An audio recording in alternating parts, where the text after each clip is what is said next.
এরপরে রাজাকারের বংশধরদের সাথে সরকার আলোচনায় বসতে রাজি হয়েছেন?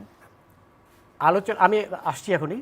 সুতরাং এটি তো অত্যন্ত স্পষ্ট, এরপর আর বলার অপেক্ষা রাখে না। যারা নেতৃত্বে, হ্যাঁ অনেকে আছে যারা নিরীহ না বুঝে এই রাজাকারের বংশধরদের নেতৃত্বে আপনার এই তথাকথিত আন্দোলন করছে। এবং এখানে একটি কথা বলতে চাই, তারা আন্দোলন কিন্তু কোটার জন্য করছে না, বুঝলেন।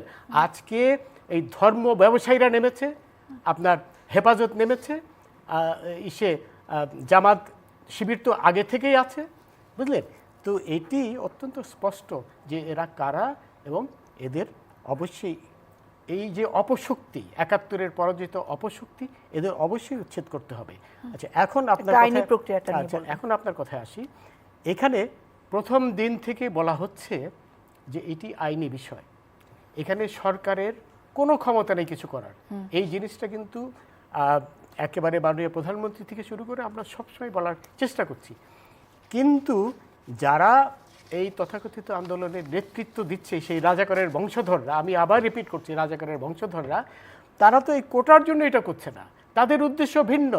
তারা জানে খুব ভালো করেই যে সিদ্ধান্ত আসতে হবে মহামান্য আপিল বিভাগ থেকে। সরকার তো আজকে করলেন, এই যে শুনানির তারিখ এগিয়ে আনলেন, খুব ভালো করে এটা জানেন। তারপরেও তারা এই যেটি করছে সেটি হলো সরকার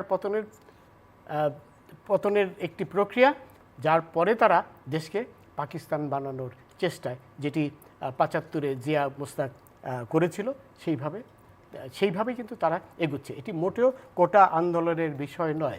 আমরা কালও দেখেছি যে বহু বাইরের লোক, একজন ফার্নিচার কর্মচারী কাল নিহত হয়েছে আপনার চিটাগংয়ে। তারপরে বিএনপির যে ছাত্র দলের নেতা নিহত হয়েছে। এমনি তো অত্যন্ত স্পষ্ট। দেখুন, বেশ কিছু রক্ত ঝরে পড়েছে। এর জন্য পুরাপুরি দায়ী এই রাজাকারের বংশধররা, যারা এদের উস্কানি দিচ্ছে। কিভাবে করবেন যে এই আন্দোলনে কারা রাজাকারের বংশধর আর কারা সাধারণ শিক্ষার্থী? শুনেন, আমরা মির্জা ফখরুল ইসলামের কথা শুনেছি, সে তো রাজাকারের ছেলে, আমরা সবাই জানি। আপনার রিজভির কথা শুনেছি আমরা, আমির খসরুর কথা শুনেছি। রিজভির কথায় কি আন্দোলনকারীরা রাজপথে ছিলেন? অবশ্যই অবশ্যই, এরাই তো উস্কানি দিচ্ছে। এত পয়সা, কোটি কোটি টাকা কোত্থেকে আসছে, এটা তো স্পষ্ট। এবং টেলিভিশনের পর্দায় যাদের, না শুধু তাই না, তারা নিজেরা বলেছে তুমি কে আমি কে, রাজাকার রাজাকার, বাংলাদেশের মাটি রাজাকারের ঘাঁটি। এরপরে আর কিছু বলার থাকে? কে বলেছে স্বৈরাচার স্বৈরাচার, এই স্লোগান? না, শোনেন, আমরা স্পষ্ট টেলিভিশনে দেখেছি যে তারা বলছে বাংলাদেশের মাটি রাজাকারের ঘাঁটি। এরপরে আর তো বলার কিছু অপেক্ষা রাখে না। এবং যাদের আমরা দেখতে পাচ্ছি অত্যন্ত স্পষ্ট তাদের চেহারা থেকে তারা কারা। এবং তারা আপনার এই যে, আপনার প্রথম কথা হলো, তারা শুরু থেকেই জানে যে এটি সুপ্রিম কোর্টের ব্যাপার, সুপ্রিম কোর্টের সিদ্ধান্ত ছাড়া কিছু সরকারের কারো পক্ষে, প্রধানমন্ত্রী বলেন, এমনকি মহামান্য রাষ্ট্রপতি বলেন, কারো পক্ষেই কোনো কিছু করা সম্ভব না। আমি বলছিলাম এই যে শুনানির তারিখ এগিয়ে আনার পদক্ষেপ, সেটা তো সরকারই নিল। হ্যাঁ, না শোনেন, আপনার এই যে কোটা বাতিল তো সরকারই করেছে। এরপরে হাইকোর্ট যখন সরকারের সেই রায়কে উল্টিয়ে দিয়েছে, তারপর সরকারই আপিল করেছে কিন্তু আপনার আপিল বিভাগে, যাতে এই আপনার কোটা সংস্কার করা যায়। সুতরাং কোটা সংস্কারের কথা তো সরকারেরই কথা, কিন্তু তা সত্ত্বেও তারা আপনার অত্যন্ত কি বলে মারমুখী হয়ে রাস্তায় নেমেছে। যদি শান্তিপ্রিয় আন্দোলন করতো তাহলে কারো কিছু বলার থাকতো না, কিন্তু তারা প্রথম দিন থেকে মারমুখী। এবং আমি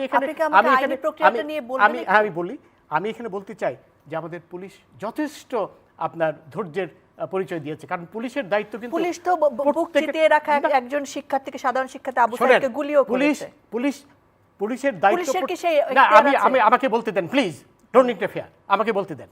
পুলিশের দায়িত্ব হচ্ছে প্রত্যেকের জানমাল রক্ষা করা। আমি যে আজকে এত ঘুরে এলাম, এটা তো পুলিশের দায়িত্ব ছিল এদের ভঙ্গ করা। সেই অর্থে পুলিশ অনেক ধৈর্যের আপনার পরিচয় দিয়েছে। পুলিশ কি আবু সাইদের জীবনের জান রক্ষা করেছে?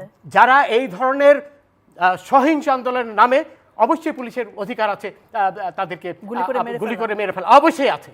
এই ব্যাপারে আমার বিন্দুমাত্র কোনো সমস্যা। এবং আপনার ডক্টর জাফর ইকবালের মতন মানুষ, উনি একজন শহীদ মুক্তিযোদ্ধার সন্তান, উনি বলতে বাধ্য হয়েছেন যে ঢাকা বিশ্ববিদ্যালয়ে যেতে আমার এখন দ্বিধা হচ্ছে, কারণ আমি কোন রাজাকারের মুখ দেব এখানে। আচ্ছা, এখন আপনার কথায় আসি।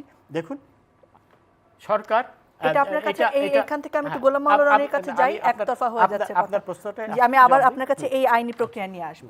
গোলাম মাওলা রনি, এই জায়গায় আপনি কি বলবেন যে আসলে সাধারণ শিক্ষার্থীরা কি ইউজড হচ্ছেন? এখানে আমরা কিভাবে ডিফাইন করব কারা রাজাকারের বাচ্চা আর কারা সাধারণ শিক্ষার্থী? না, আমি আপনাকে এখানে জাস্টিস মানিকের আজকের যে উত্তেজনা এবং তার যে যুদ্ধংদেহী যে অবস্থা দেখে আমি খুব অবাক বিস্ময়ে তার দিকে তাকিয়েছিলাম। এর কারণ হলো গতকাল রাতে আমাদের ঠিক এই একই ইস্যু নিয়ে ওনার সঙ্গে আমার বিতর্ক হয়েছে, কথা হয়েছে, এবং he was smiling at the time with a jolly mood.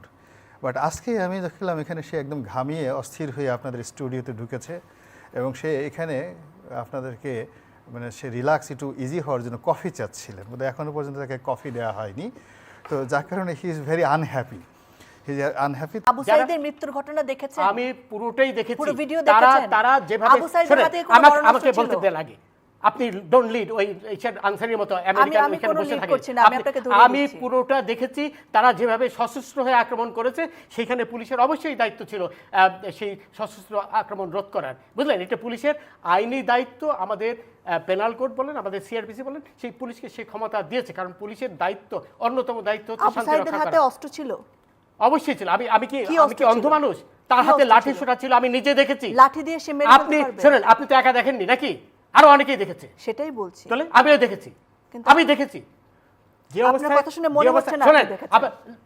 Don't please এই ধরনের রাবিশ কথা বলবেন না আমার সাথে রাবিশ কথা বলবেন না। আমিও দেখেছি। উত্তেজিত হবে আপনি আমাকে উত্তেজিত করছেন। আপনি তো তাদেরই পক্ষের লোক বলে মনে হচ্ছে। আমি অবশ্যই আপনি তাদের পক্ষে কথা বলেন। শোনেন, এই যে সবুজ মেয়ে মারা গেল ছাত্রলীগের, তাকে কে মারলো? সেটা তদন্ত হবে না? তদন্ত হবে তো, ওইটা সাইদেরও তো তদন্ত হবে, সবই তো তদন্ত হবে। সাইদকে কে মেরেছে সেটা দেখা যাচ্ছে। আমি তো দেখেছি। আপনি আমাকে বোঝানোর চেষ্টা করছেন যে আমি দেখিনি নাকি? এই ধরনের রাবিশ কথা আমার সাথে বলবেন না, রাবিশ কথা বলবেন না। আমি কিচ্ছু রাবিশ বলছি না। অবশ্যই রাবিশ কথা বলছেন না, অবশ্যই রাবিশ কথা বলছেন। আপনি ওদের পক্ষে হয়ে কথা বলছেন। আমি কারোর পক্ষে কিছু বলছি না। স্পষ্টভাবে ওদের পক্ষে হয়ে কথা বলছেন। আমি নিরপেক্ষ কথা বলছি। আপনি ওটাও নিরপেক্ষ নন। এরপরে শুনেন, এরপরে আমাকে বলতে দেন আগে। এরপরে আপনার প্রশ্ন করেছেন, এটা জবাব নেন, তারপরে অন্য কথা বলেন। না, আমি আপনার প্রশ্ন, আমার প্রশ্নের উত্তর পাননি, অথবা আমার প্রশ্নের উত্তর বোঝার মতো মেধা আপনার নেই। আচ্ছা, এখন কথা হলো, হাসবেন না প্লিজ, ডোন্ট লাফ এট মি। আচ্ছা, এখন কথা বলেছে, হয়তো যদি আন্দোলন না থামে, তাহলে তো তাদের পাকিস্তানে পাঠিয়ে দেওয়া ছাড়া আমাদের আর কোনো গত্যন্তর থাকবে না। কাদের পাকিস্তান পাঠানো হবে গোলাম মাওলা রনি? না, প্রথমত আমি খুব দুঃখিত। এরকম আমি অনেক দিন যাবতই টকশো করি, মেবি 2009 সন থেকে কন্টিনিউয়াসলি এভাবে করি টকশো। মানে আজকে মানে উনি যতটা উত্তেজিত হলেন, বা এই একজন উপস্থাপিকা হিসেবে আপনি যতটা বিব্রত হলেন, আমি কখনো এটা দেখি। জাস্টিস শামসুদ্দিন চৌধুরী মানিক, আপনি আমার নামটা ভালো করে উচ্চারণ করতে পারেন না নাকি?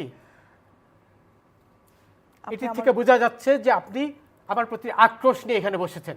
আমি যেটা বলেছি ঠিকই বলেছি, এবং আপনার প্রতি যেটা আপনি আমাকে অপমান করেছেন, আমার নামটা পর্যন্ত আপনি ঠিক মতো উচ্চারণ করতে পারেন না। আপনার লজ্জা হওয়া উচিত। এবং রনি যেটা বললো, আপনি এমন ভাব দেখাচ্ছেন যে আপনি একাই সেই টেলিভিশনটা দেখেছেন। আমি যখন বললাম আমিও দেখেছি, তারপরে আবার আপনি আমাকে বারবার উস্কানি দিচ্ছেন যে আমি দেখেছি কিনা। তার মানে আপনি একাই দেখেছেন, আর কেউ দেখেনি। শোনেন রনি, কালকে যে না উত্তেজিত হওয়ার কারণ হচ্ছেন আপনি আমাকে উত্তেজিত করছেন, মানে এমন ভাব দেখাচ্ছেন যে আপনি একাই দেখেছেন, আমি দেখিনি। এবং পুরো বাংলাদেশ দেখেছে না, পুরো বাংলাদেশ দেখেছে, বাংলাদেশ আর এখানে আসেনি, তাই তো? আমিও তো দেখেছি। আমি কি অন্ধ ছিলাম? অবশ্যই আপনি বাংলাদেশে। তাহলে আবার আমি যখন বললাম আমি দেখেছি, তারপর তো আপনার অ্যাঙ্কর হিসেবে আপনার চুপ হয়ে যাওয়া উচিত ছিল। আপনি আবার আমাকে খোঁচাচ্ছেন। শোনেন, অন্যান্য আরেকটা ঘটনা, সেটা তো আপনারা বলছেনই না, বলতে চাচ্ছেন না। যে শোনেন, আমাকে বলতে দেন প্লিজ, লেট মি স্পিক। আমাকে বলতে দেন আপনি। কালকে চিটাগাংয়ে 12 জনকে ছাদের থেকে ফেলে দিয়েছে এই শিবিরের লোকরা। সেটা আপনার কোনো খবরে আসেনি, আপনি সেই কথাটা তুললেন না। আপনি সেই একজনের কথা যারা প্রাণ দিয়েছে আপনি কি বলেছেন এই কথা যে কালকে 12 জনকে ছাদের থেকে ফেলে দিয়েছে শিবিররা? আপনি সেটা বলেননি তো, বলবেন না। আপনি তো আমাকে কিছু বলার সুযোগই দিচ্ছেন না। আপনি তো শুরুই করেছেন এইভাবে যে আপনি পরিষ্কারভাবে প্রমাণ করেছেন আপনি তাদেরই লোক। আমি আবার রিপিট করছি, I have no hesitation in saying that. কারণ এটা আপনি বলেন নাই আপনি কালকে একজন নারী হিসেবে যে আপনি মিনিমাম সম্মান দেওয়া দরকার সেটাও আপনি আমাকে সম্মান দিয়েছেন, আপনি আমাকে সম্মান আমি দিয়েছেন। আপনাকে কোনো প্রকার অসম্মান করিনি। আপনি নারী আপনি আবার নারীর কোটা চান না, আবার এখানে নারীর সম্মান চাচ্ছেন। আপনি কোটার সম্মান এক জিনিস না। লিসেন টু মি, আপনি আমাকে প্রথমেই বলেছেন যে আমি দেখিনি, আপনি একাই দেখেছেন। এর চেয়ে বড় অসম্মান কি হতে পারে? অবশ্যই বলেছেন, আপনি আকার ইঙ্গিতে বলার চেষ্টা করেছেন।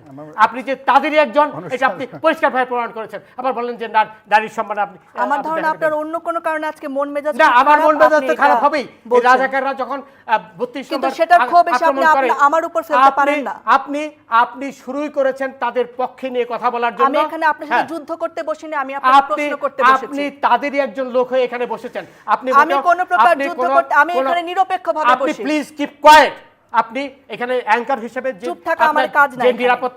যে নিরাপত্তার দায়িত্ব সেটা আপনি পালন করেননি বলেই আমি উত্তেজিত হয়েছি। আবার নারীর কথা বলছেন আপনি শুরুর থেকেই। এখন এই যে 12 জনকে আপনার ছাদে থেকে ফেলে দিল, এই কথাটা তো বলেননি। এই কথা দিয়ে আপনার শুরু করা উচিত ছিল। সেই 12 জন হাসপাতালে করছে, সেটা দিয়ে আপনার শুরু করা উচিত ছিল। এই হলো কথা। নাগরিক আমি আপনাকে নারী হিসেবে দেখি, আপনি একজন অ্যাঙ্কর। আপনি পুরুষ না নারী সেটা আমার তো বিবেচ্য বিষয় নয়। আমি মিনিমাম সম্মানের কথা বলি। আপনি মিনিমাম সম্মান তো আমাকে করেননি। আপনি একজন বয়স্ক লোক, তাকে আপনি বারবার করার চেষ্টা করছেন। আমার সঙ্গে আসে, বিকজ এটা আমার পর্ব। আপনি ওখানে গেলেই মানে আপনার আরই হয়ে যাবে। মূল ব্যাপার হলো যে আমার কাছে মনে হয়েছে শক্তিশালী কথা চিৎকার করে না বললেও সেটি শক্তিশালী, আর যদি কথাটি দুর্বল হয় আপনি অনেক চিৎকার করে বললেও সেটি আসলে শক্তিশালী বা বোল্ডনেস হতে পারে না।